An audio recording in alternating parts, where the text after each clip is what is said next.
Sekarang kita akan berlatih bagaimana membuat suatu objek mengikuti arah gerakan objek yang lainnya.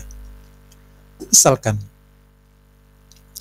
jika kita buat sebuah cone, kemudian kita arahkan dia di sumbu Z, selanjutnya kita tambahkan sebuah objek lain, misalkan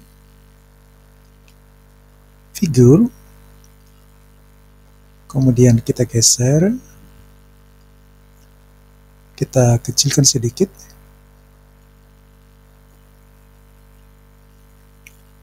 nah selanjutnya ini cone, kita klik kanan, animation text, target. Sekarang figurnya kita jadikan target objek.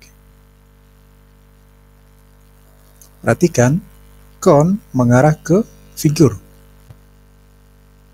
Jika figur ini kita gerakkan, perhatikan kemana figur ini bergerak, maka cone mengikuti arah gerakannya.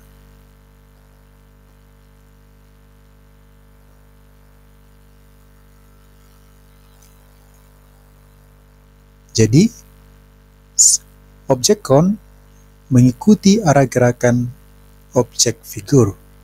Mudah bukan? Selamat mencoba.